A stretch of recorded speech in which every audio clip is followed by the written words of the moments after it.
Ebse yama wache ama wo akwaba no wotwe abo pepepepepe haya Adom TV enne October bosom ne de toso edunum na se ye share bosom October yase we are already 15 days into the month na se kakra ye ko yanimu anisa na wotwe dwumadie na memenda no peso yesi nkunya a ye de ebrel wa wonim se memenda no pa bi aduru a don hwiri mienu efiri no wotwe ekopim se nondu ebebo no ensam a edi akotere wona wotwemu no na fe yayi mu bako anam mienu na ye ne abedwafo asi hu nkonya na ye bobo ho enti kan ye ho ne ye fa sa dwumadie ye fa mrel Adom TV so asempa 94.7 FM bidin e the Chief Jerry Forson be da se papa so abekan ho de dwumadie ye di free studios ha 355 Fanofa Street e wo kokomlemle enkan ha anapai koma da proso no ehu hia pa nyagopon bo nipa bia ode ono ane pe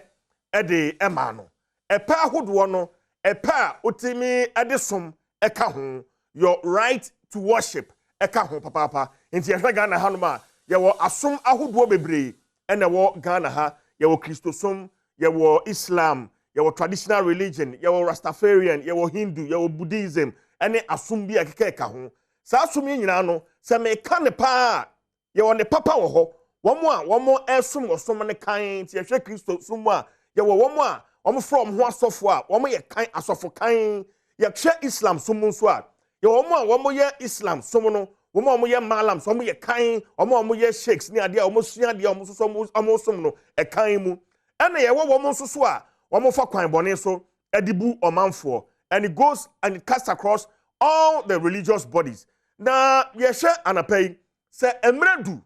a se aban no ebem na ne abroni friend regulation it says Ghana ha ye hwe ayaresabia hodo schools ahodo ni nyina ewo regulatory bodies a womo na womo hwe na womo toto sa esoma hodo yi and so ye hwe religious bodies and organizations a sa regulation no eni ho anapai ye bisa se emredu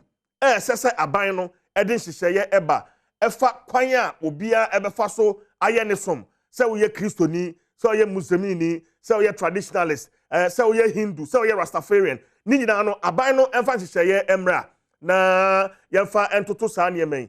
me renfi se ye hwe constitution ni mu nso a ewo ne constitution ne eka e freedom of worship, freedom of association. It is a aban e the regulation no ebeba a hefa and ese regulation no epim a hefa na me nso so a me de me ho kwakwohye sa osum no no me freedom no e hye ase e di free anapai ye begibre na fe atwetwe sa nkomo no very interesting conversation coming up ye be share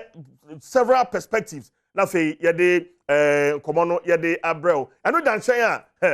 a dollar no ye kan atwam gidigidi na ochia ye hye ase na 11 point something enra afeni nem 12 they say atra 12 no then pa na ekoso ene ye share the issue of womo ton dollar no e wo black market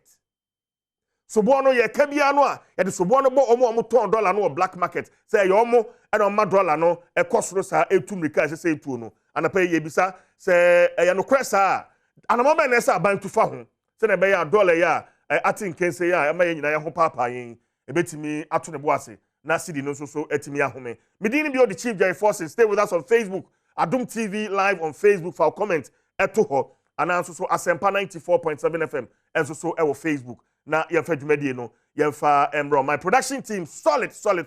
production team a wo mo time achi anapai ya hyehyɛ dwumadie no a ye de ebrel sijeni na wo dwumadie so ni amo achi amo akwaba